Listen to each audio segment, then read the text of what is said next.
I'd say this, but it's actually weird standing up here after being here. Being here for so long. I don't think I've sat here in 6 months. Anyway, so I'm thrilled that we have, I called Kristen and she agreed to come. I'm thrilled. Kristen Roech, I apologize, is from the Glass House, which everyone knows Philip Johnson built.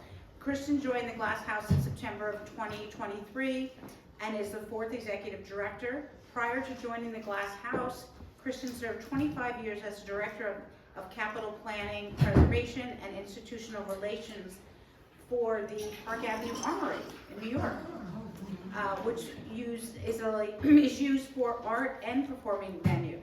So I'm very honored and excited that Kristen has agreed to join us today. Please welcome.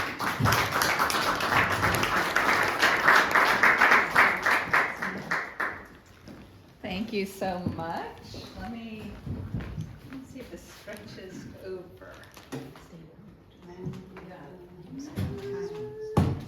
We made it. Okay, yeah, hi, I'm Kirsten Roech, and it's been about a year and a half almost now that I'm really getting to know New Canaan. I live in Stamford, just to say, so having a 15-minute commute to work as opposed to commuting into New York City, just so nice. And I just love the Glass House and the staff and team and volunteers and community that surrounds it. And so I'm happy to talk to you today. I think that probably almost everybody in this room knows the Glass House, being so familiar with New Canaan and part of New Canaan. And so I'm not going to go into the history so much because I feel like that's a story you know. I'm going to really just talk about how we operate, what we do, what we're thinking, what our past year was like, and what we're projecting for this year and looking forward to. So as it's called, the world's coolest country home, and we wear that proudly. The Glass House is a 49-acre site out on Ponus Ridge Road with about 14 different structures and art scattered across the landscape.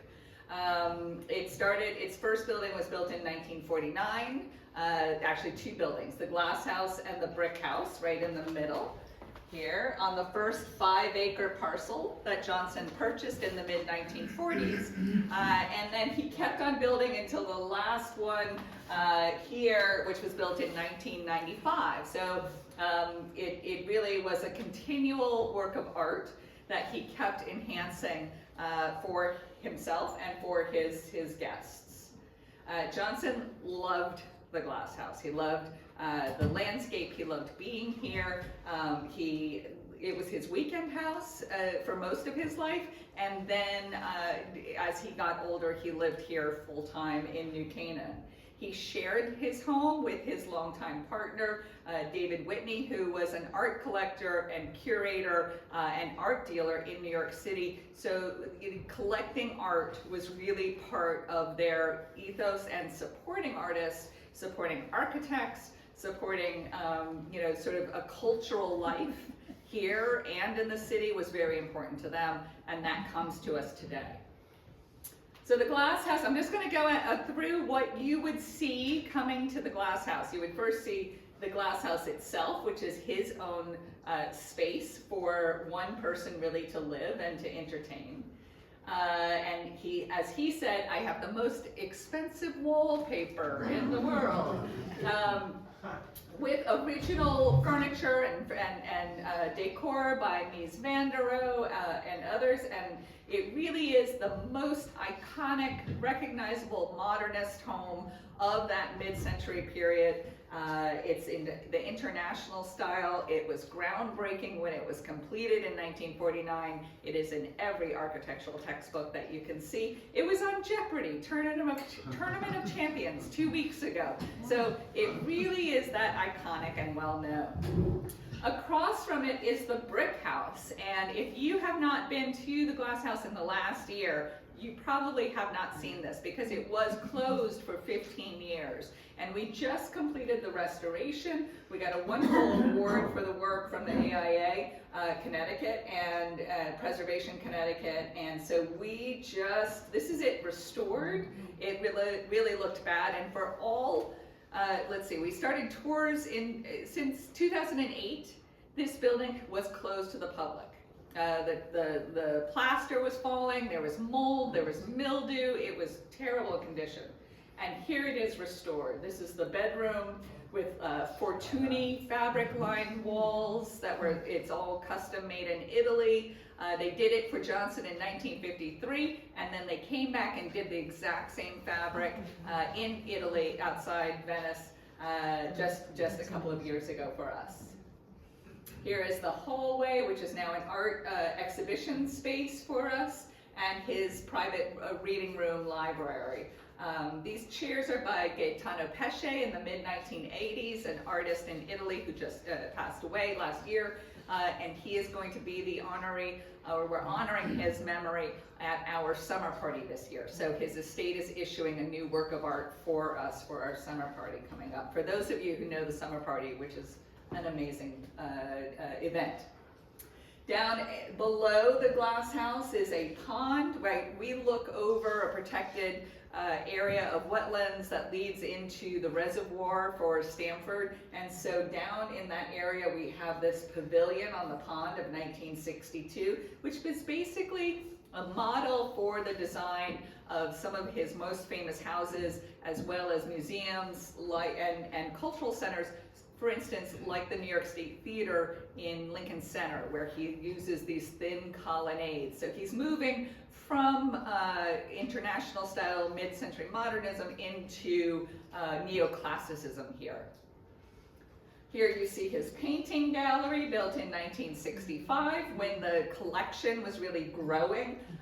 It is mostly underground in a berm, and it has rotating panels with art, and the exhibition changes every year, so you can come in and see new art all the time. Johnson left a large amount of artworks, sculpture, and paintings to the museum as well.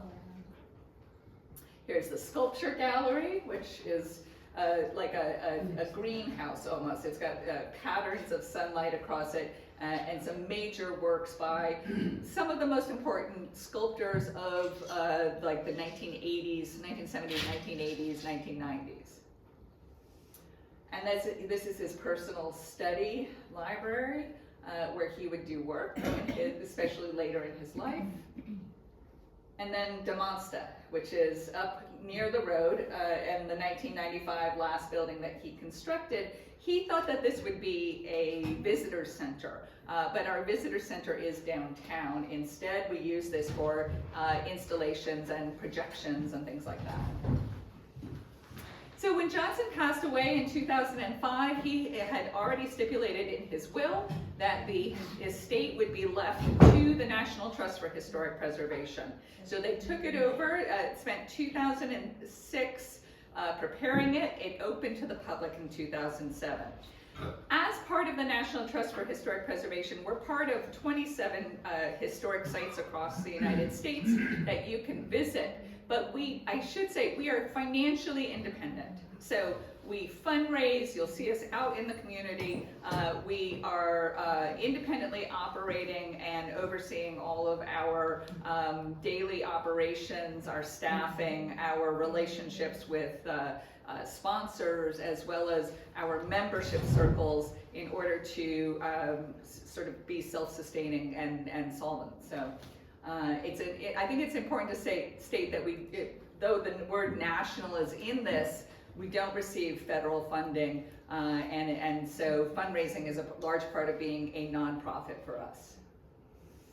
So our mission is to offer our campus as a catalyst for the preservation and interpretation of modern architecture, landscape, and art. and as a canvas for inspiration, experimentation, and cultivation, interpreting the stories of Philip Johnson and his partner David Whitney. So not only do we show the historic architecture and the works of art collected by Johnson and Whitney, but we also commission contemporary artists and new works every year. So there are rotating art exhibitions, there are periodic dance performances or music performances, avant-garde arts, and so the idea is that that legacy of being experimental and forward-thinking in the arts is something that is very current and not just something that we look back to. So we give our tours. We are open this year, April 17th to December 15th. We also have education programs with schools, and we have arts programming throughout the year, as I said, with different types of installations and performances that you can come and visit and see. So it's worth following our online presence as well as checking our website and being on our mailing list to know about the upcoming programs. So all tours meet in our visitor center and go by shuttle bus to the site. Tours are capped at 13 people per bus, and according to the house size. We have different tiers of tours. You can do a 1-hour tour, a 2-hour tour, a 2.5-hour tour, and Sundays we just shuttle people out and bring them back. So you're able to take it at your own pace. Of course, people come by train. I mean, that's what we try to encourage. And our visitor center then is at 199 Elm Street, right across the train station. We try to encourage public transportation in order to cut down on parking. And then we have a wonderful design store. If you haven't been there, you don't have to be going out to the Glass House. It's an incredible space for works of art and things for the home, gifts, books about architecture and art of this period, and information about New Canaan as a center of modernist architecture and art. So our annual visitation has varied. Obviously 2020 was low there, but this past year, 2024 was our highest visitation ever, with a little over 15,000 in a year. Our visitation is about 94% from the US, 6% international, and for the majority, they're in that age bracket of 45 to 64. You know, something that we're always trying to encourage younger folks to come out and enjoy, but you know, it really is something that it tends to be on people's bucket list. Like, I must see Falling Water, and I must see the Glass House, and I must see, you know, like the famous homes of America. This is in those top 5. So just last year was our 75th anniversary, 1949 to 2024. We did a lot of programs for our members. We went abroad and spoke. We had lectures at the New Canaan Library, which we partner with. Our members get inside access to other modernist houses in the area in small group tours. So I really encourage membership in order to access those benefits. We started the year opening the brick house. We had a wonderful first time dinner in the painting gallery where we had the visiting architect Shigeru Ban come and speak to an incredibly participatory audience. And then we had our summer party in June. Our summer party is always the second Saturday of June.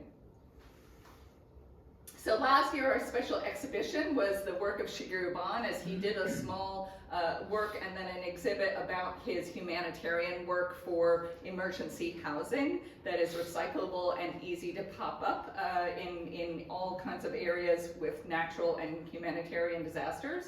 And it was fascinating. It drew a lot of people. It got a lot of great coverage in the New York Times and other publications. And then we also had our first of many, we hope, concerts in other modernist landmarks around. We can't do big audiences at the Glass House, and we don't do those. But we do like to host and produce artistic presentations elsewhere. So that is part of, under my directorship, it's something that we are increasing and growing at this time. And that was in the Fish Church, the First Presbyterian Church in Stamford. And it was glorious. We did a program of piano works by Philip Glass.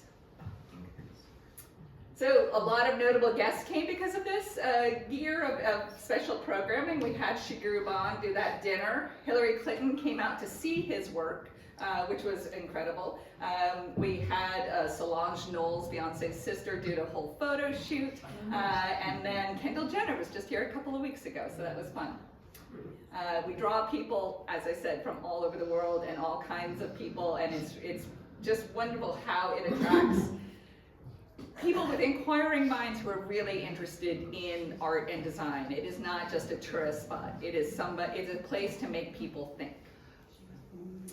Our upcoming exhibition for 2025 is the artist Barbara Kasten. Her exhibition Structure, Light, Land is being installed in a couple of weeks. And she does works in sort of these 80s pop colors in different mediums and in photography, and it'll be all across the site. It'll be very visually eye-catching and exciting for us to have her in dialogue with the art of the site. Our summer party is on Saturday, June 14th from 12 to 4. The tickets will go on sale, I think, or they're on sale on our website, but it will have invitations going out in another month. And we have some capital projects coming up. Just to say, we're replacing our air conditioning in the painting gallery in order to make sure that it is always at the right humidity and temperature level for the artworks. We are working on fundraising for a pond pavilion restoration. So there you see it originally, and there you see it today. That whole area, it's not just the lake pavilion. We need to work on the wetlands and the landscape, and so we're building that scope now and doing the fundraising for a capital campaign. There you see how it relates to the glass house. It's just sort of down the hill. Again, it had originally a fountain that has not worked in many decades, and so we would love to reintroduce that movement in the water as well. And another picture, and you can see how the sediment and the weeds are really choking the structure.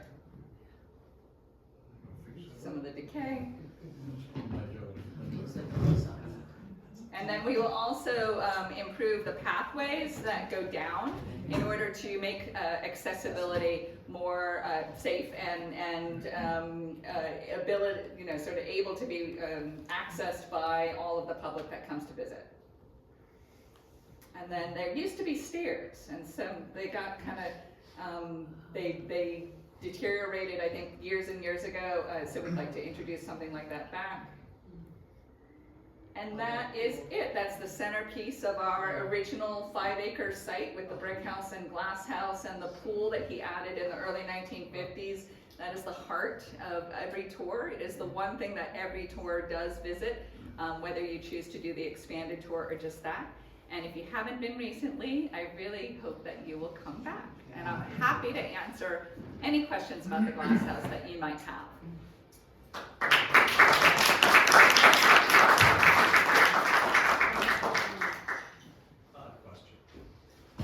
Try to capture any demographics for your visitors to potentially attract corporate sponsors?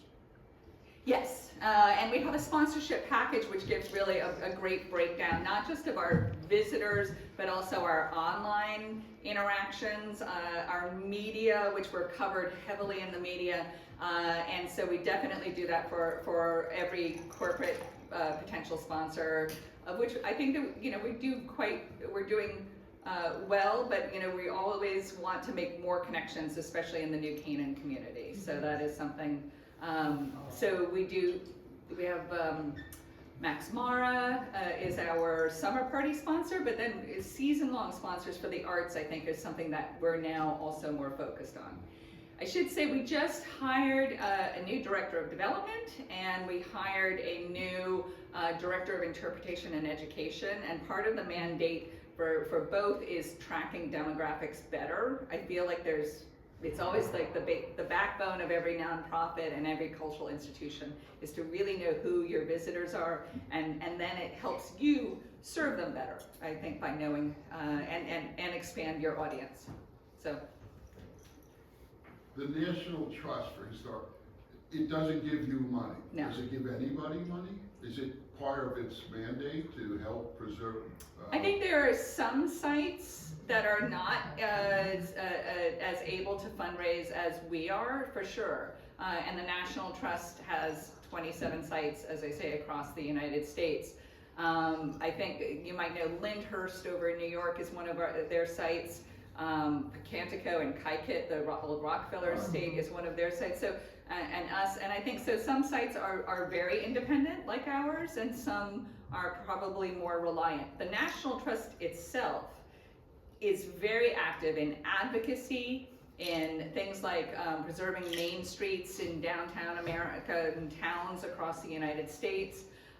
They are doing a whole Route 66 preservation project, and so they have to fundraise for those programs as well. So, you know, they are fundraising for a larger nationwide focus to promote historic preservation, and each of the sites is working on their own to be a more local base for that.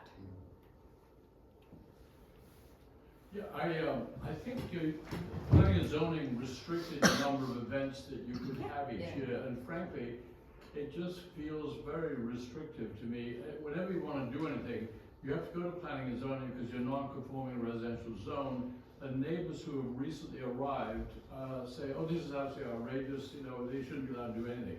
I wish you were allowed to do more events, quite frankly, because I think you deserve it. So I don't know if you can get a PR sort of going, maybe go back to planning and zoning and say, you know, can we have 2 or 3 more events? Because obviously the party, which is fabulous, and the summer party, I've been to that for as long as you've had it. But that really is very, very hard to raise money for this important an area. Yeah. You've got plenty of acreage. I mean, you've got 40 acres. You know, come on. Yeah. Well, I will say a couple of things. Yes, we are under an agreement with the town of New Canaan where for every event over 50 people, we have to get permission. And so that is not, I mean, as long as we're within the number of events that they have set out, and that was agreed upon just before COVID. I think there was a renegotiation of that. That they are quick to respond, and they're helpful, and they're good to work with. I have found that we have never used up the allowable number of events in our history. I mean, this is part of the analysis as a new director that I have performed, and so I am working to meet. It's hard to say to the town, we don't get enough opportunity if we're not actually meeting that maximum. So, but to meet that maximum, we have to fundraise to, you know, to host programs, and so it is not a quick fix of let's schedule more events because they cost more, and you don't always, you know, tickets or it's hard to cover that all through ticket sales. So it is a process. We added, I think, 3 new events last year, and so we are adding more each year in the, say, 150 range because we weren't doing those events, and so the goal will be to at least do the amount that we are able under the current regulations, and then go back to the town and say, we're doing what you've allowed us, but with no impact with the neighbors. So I just want to say, though, we have not gotten any complaints from any of our neighbors, and in fact have really good relationships with them. So we don't, I do understand that there used to be complaints, but that perhaps those people have left the neighborhood. It was the planning stages, too. Yes, right. And early stages. I think at this time we have very good relationships with our neighbors, and many of them are some of our top supporting donors and members. And so I think that as long as we can maintain those good relations and that they feel that we're hearing them and being responsive, then we can, you know, continue to move forward with the town in a positive direction. So I would agree with you, we're not doing as much as we should or want to as a cultural center, but that doesn't mean that we're feeling that restriction yet. Thank you. You mentioned working with schools. I'm aware of architecture students coming to the Glass House, but what do you do with school-aged children? So that was part of the issue when I first got there, and I asked, so how many school groups do we have? Because the places that I've worked in past are very, very accessible to students. And it was very low. I'm not gonna, that's what I sugarcoat thought. that. I'm not It's like, familiar with it's maybe 1 or 2 fifth grade classes Yeah, and such a a high school, treasure. couple Yeah, of high school yeah, classes, okay. and that's it. That is why, I mean, our new, and it's a new position, it's not just a new employee. A new director of interpretation and education has Okay. been hired. He Yeah. started 4 weeks ago, I caught that, maybe. yeah. And so his mandate is to meet every school, to talk to them about their curriculum. Great. What is it that we can provide in the arts and architecture and culture side that boosts their And accessibility I know and you're learning? limited as a neighbor of the place. You have to go into town to come out. School groups do not. Oh, I wondered, because No, you're right because by we can't West and shuttle- Country School. Yeah. Yeah, we can't put kids, I mean, we can't do a school bus and we can't shuttle them in Yeah, private. so- Yeah, that would be, Okay. Yeah, we need to be safe first and foremost, so kids have to come on a certified school bus. Yeah, you can't walk there. Right. Neighbors can't walk. We don't have any limits in school groups. It just wasn't Set up yet. I would say it wasn't a priority Right. to my predecessors to encourage school groups. I mean, they're not an income source, Right. but to me, they're a mission. Exactly. And that is where it's important for me to Yeah. fundraise for that. Could you just briefly describe your sources of income and Yeah. your expenses are sort of more obvious, but what's your income source? I would say, so roughly, in a ballpark, we're a roughly $3 million operating budget per year. About 1/3 is from our ticket and store income. 1/3 is from our donors. And about 1/3 is interest income from our endowment, which was left to us by Philip Johnson and David Whitney. Hey, do we know anything about Phil Johnson's relationship to the town more broadly? In other words, was he active in the town? Did he come into the town? Apparently, Like the I mean, town? there are certainly restaurants, and there's people of a certain generation who will say, "Oh, I always used to see him in this restaurant, and he loved that place for coffee, and blah blah blah." He loved it, and this was not just him here. It was this community of architects and artists who socialized with each other, and so Marcel Breuer and John Johansson and Elliot Noyes, and so he didn't just land here because it was a nice lot. He landed here in New Canaan because he liked New Canaan and what it was symbolizing and meaning to contemporary architecture at that time. I used to see him at Ching's. In the 90s, he was pretty advanced in age there. Yeah. With his partner. And he used the train. I used to see that. Two things. One's a comment is I took the shorter tours a number of times. I totally recommend the longer tour. It's so much more. It just opened up a whole world, and the artist collection is amazing. So I encourage people there. I'm fascinated with the talking about how to develop the relationship with the town, school kids, and all that. That's great. But I love the idea of the train station connection. I never put that together really. So I assume you have more guests from out of town. And what's the international percentage of guests that you have? I mean, the International Center, I think it was like 8%. I mean, it wasn't that Oh, it's not much. It was not as large as I always assumed, because it does seem like a lot of international visitors come. But it's actually reassuring to know that we have a domestic visitorship that's quite so strong. But more from out of town than in town? I think I do know that, actually. I think, because it is the tri-state area primarily, for sure. 34 Connecticut, 33 New York, and then everywhere else. Yep. There you go. Connecticut 34%, New York 32%. Where were you? But the tri-state region represents 70%.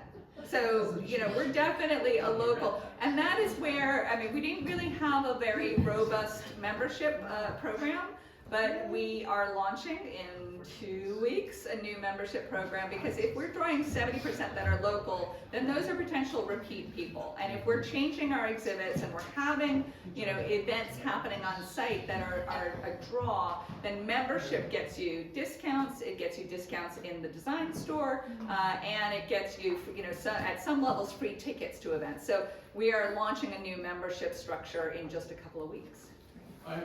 We still have some. I got one quick Philip Johnson story, because he was quoted in the New York Times one time about what he felt about the landscape and how he liked the look of it and all the rest of it. So I called him up at home and said, you know, I wanted to ask him to invite him to come and talk to the landscape architects of Connecticut, because I was president of the landscape architect at that point. And so I called him up, and I knew it was him on the button. He said, just a minute, he put his hand over the phone, he said, he's not in, he says, call him at the weekend. So anyway, so I did, and I said, you know, would you mind coming to do a talk? And so he said, no, I'd be glad to do that. So I said, you know, we'll do it, so we'll do it at the New Canaan Library, and I said, okay, when are we gonna do this? It was like 8 months out, because he was going all over the world collecting honorary degrees and honorary accolades and all the rest of it. So about the week before it was time to come, I called him up and I said, you know, Mr. Johnson, would you like me to come pick him up? No, thank you, I'm perfectly capable of getting to the Canaan Library. And then I thought, what am I going to do for this guy? What am I going to give him a book by Ian Pale, architecture? So I actually had a guy called Russ Kinney, who used to live here in town, a great guy. He had an aeroplane. And I said, Russ, would you go up? And he flew a picture, an aerial photograph of the whole of the estate. And I had a big picture, which I understand you still are looking for. And anyway, so he came to the library, and we had a big turnout, and he was totally entertaining, totally amusing, and absolutely charming. And then I gave him this, and he was like a little kid who'd just been given a baseball glove or something like that. He was so thrilled with it. And but anyway, that's my little Philip Johnson story. But And John Engel lived in the house. Yes, across the way. He's a Rotarian. One more comment. I live in a mid-century decorated house, and I have always wanted to go to the party, always thought it was just really New Yorkers. So last year, it was on my bucket list, so last year I went, I cannot rave enough about what a wonderful event that was. And there were a lot of New Canaan people. There were more local visitors, local people at our summer party last summer than ever. And I don't know, maybe it was the 75th anniversary thing, but honestly, I feel like it shows that New Canaan is really coming out in support and utilizing it. Like, this is such a rich resource for New Canaan to have. And I don't know how many people I meet that say, oh, I live on Ponus Ridge Road, but I've never been to the glass house. And that blows my mind. But so everybody here, I hope, will be out there saying, oh, yes, to your neighbors, you must go to the glass house. And it was John Engel that recommended that I join the organization. Yes, and now you are one of our best members. You come to all these events. I love it right here. Good. I had no idea. To that end, and your talk about the demos and wanting a younger crowd, I had bought the tickets at a silent auction. I'd actually given the tickets once to a silent auction, but then I bought them, and my son went with me, and he was in his freshman or sophomore year in college. The next summer, his girlfriend came to visit, and he said, oh, I'm taking her to the glass house. Yeah. I'm like, you are? He goes, oh yeah, that was phenomenal. She's got to see it. And I was so amazed that someone like that, who went to West School, had never seen it, and when he did see it, he was totally dazzled. Well, there you go. And I think, Kendall Jenner putting us on her Instagram is going to help with those young crowds, I'm hoping. Thank you so much for You're very welcome.